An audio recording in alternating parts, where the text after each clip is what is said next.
He bought a movie bike and turned it into a personal time capsule. Fans thought it was just a prop from the Matrix Reloaded, but Keanu kept it, quietly, for over 20 years. How many more rare machines like that sit in his garage untouched by public eyes? Today I'll show you 10 rare motorcycles Keanu Reeves owns, and why each one tells a story you've never seen. 10. Method 143. This wasn't built for roads, it was built to prove a point. The Method 143 started as a one-off concept just for design flex, but when Keanu and his Arch team saw it in the metal, they made a decision: build 23, no more, no less. Each bike runs a 2343 CCV twin, 143 cubic inches, delivering 151 pound-foot of torque. The entire frame is one carbon fiber monocoque, no separate gas tank. Just a single integrated structure that holds air, fuel, and form. It weighs 534 pounds dry, which is shocking considering how massive it looks. Arch built each one around the rider. That meant one-on-one sessions measuring everything from shoulder reach to leg length. It's less like buying a motorcycle and more like ordering a mechanical exosuit. There's no chrome, no vintage design cues. It's raw materials, sharp cuts, and function-first engineering. The price? Quiet. Arch never confirmed it. Collectors estimate over $100,000 per unit. Some whisper it went far higher. And yet, there's still debate. Is it street legal performance or just industrial art? One more twist. The styling breaks tradition so hard that even Ducati fans argued over whether it crossed the line. 9. Arch 1S. You don't sit back on this bike. You lean in. The Arch 1s isn't just the sportier follow-up to the KR-GT1. It's a whole new riding style. Rear set foot controls, a narrower seat, mid-mounted pegs that shift your posture forward. It's aggressive, like a street fighter that grew up in a cruiser's garage. Still runs that monster 124 CIV twin built with S&S. Still punches out huge torque, though the company doesn't chase top speed numbers. Instead, they went for feel, the kind of pull that makes you grin at every stoplight. There's a carbon fiber fuel cell, but it's more than a tank. It also feeds air into the engine. One structure doing two jobs. Same goes for the swing arm. It's single-sided and billet aluminum, strong, sculpted, functional, and it draws eyes wherever you park it. Some riders call it confusion. Too sporty for a cruiser, too heavy for a sport bike. But that's exactly why it matters. It doesn't fit.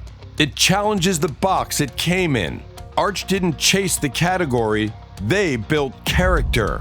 And the most controversial detail? It has the performance to match a superbike, but no one measures it on lap times. So what happens when the next bike throws actual numbers into the mix, with no speed limit in sight? 8. Arch KR-GT1. This bike didn't come from a sketchbook. It came from a conversation. Back in 2011, Keanu walked into Gard Hollinger's custom shop and said, "Can you build me a bike?" That meeting turned into Arch, and their first machine, the KR-GT1, set the tone. Not just for looks, for feeling. It runs a 124 CIV twin made with S&S, tuned to deliver 115.3 pound-foot of torque to the rear wheel. That engine sits inside a chassis built from over 1,200 pounds of raw aluminum, hand machined down to just 120. Every part is finished in-house. No catalogs, no bolt-on kits. What's wild is how well it rides. The KR-GT1 handles like a sport bike but keeps the long wheelbase silhouette of a cruiser. It weighs 596 pounds dry but doesn't ride heavy. Suspension is from Ullins. Wheels are carbon fiber. Every fit, from foot pegs to bar height, is tailored to the rider. At launch, it cost around $78,000. But you're not buying specs. You're buying something built with intention. Keanu once said, "It's about the experience of the ride." That's what this bike delivers, without shouting. But what happens when a machine dares to blend even more extremes? Cruiser DNA and sport bike stance in one frame? 7.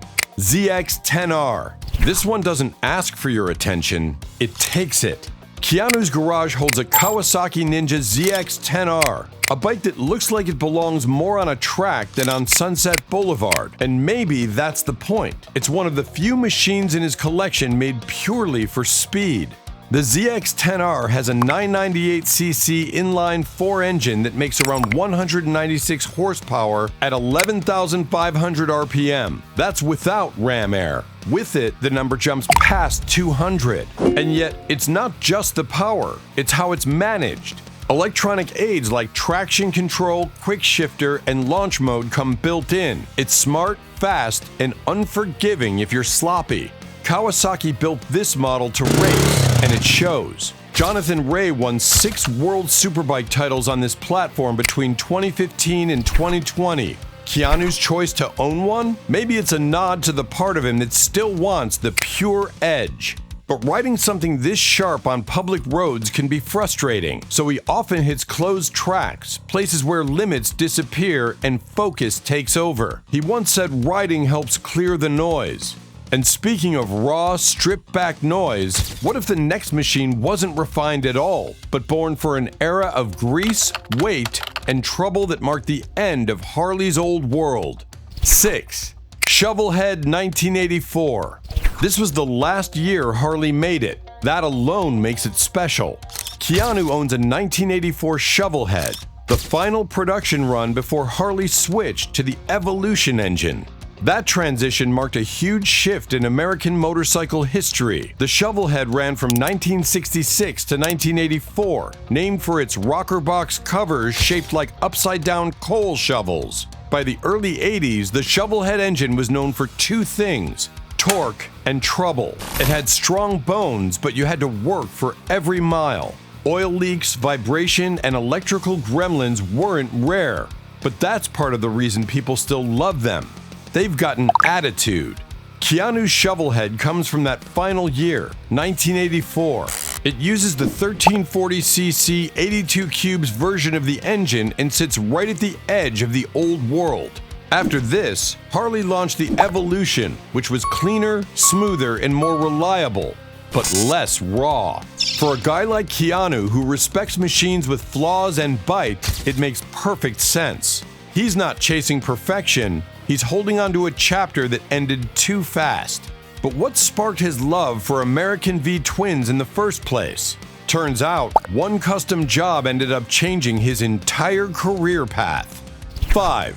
Dyna Wide Glide 2005. This bike led to a handshake that became a company. Keanu bought a 2005 Harley-Davidson Dyna Wide Glide, then asked Gard Hollinger, an LA-based bike builder, to help him modify it. He wanted a better fit, smoother lines, something more. That meeting changed everything. The Dyna platform used the Twin Cam 88 engine, a 1450cc V-twin that made about 85 pound-foot of torque. It had old-school styling with a modern frame and rubber-mounted motor to smooth out the ride. But Keanu wasn't just looking for comfort. He wanted something deeper. Gard wasn't sold at first. He liked building one-off customs, not personal tweaks. But Keanu kept showing up, and eventually the conversation shifted. What if we built a new kind of American motorcycle? That's how Arch started. The Dyna Wide Glide was the seed. Keanu wrote it, changed it, and then let the idea grow. There's something cool about that, starting with a stock Harley and ending up with a full-blown motorcycle company. But what happens when you look even further back, before business plans and brands? Just one guy and a British machine that never made things easy. 4. Kawasaki KZ900. By the mid-70s, Japanese bikes weren't just catching up, they were taking over. Keanu owns a 1976 Kawasaki KZ900, which came right after the legendary Z1.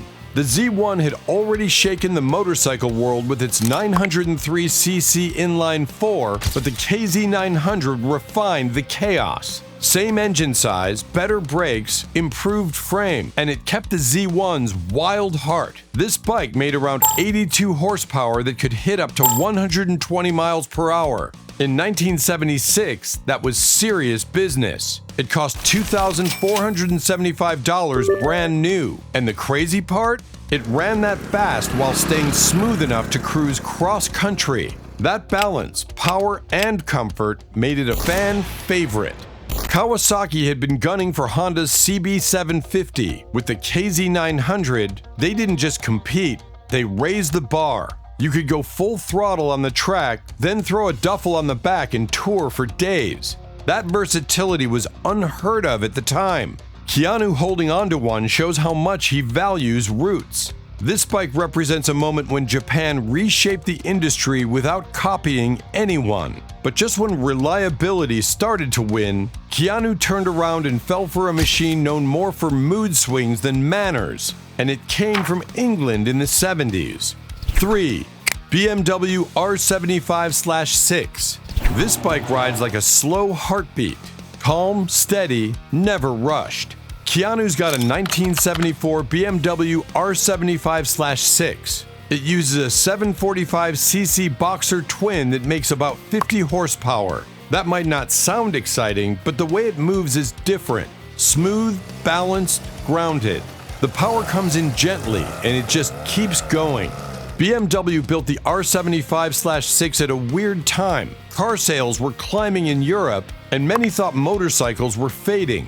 But BMW stayed in, quietly making bikes for grown-ups. The /6 series improved reliability, added front disc brakes, and came with a 5-speed gearbox. For touring riders in the 70s, that meant freedom with fewer breakdowns. The boxer engine is key. The pistons move side to side, not up and down, which balances the bike and lowers vibration. Long-distance riders love that. The R75/6 was never flashy, but it earned respect the old way, through miles. Keanu choosing one feels personal.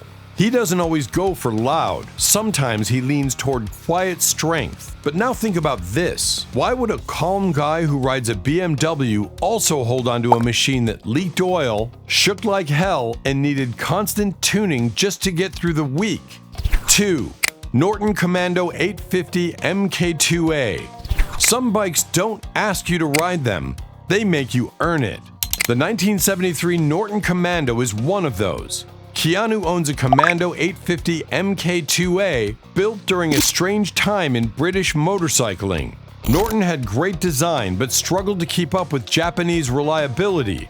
Still, the Commando became a legend. It had an 828cc parallel twin that pushed around 60 horsepower. But that wasn't the selling point.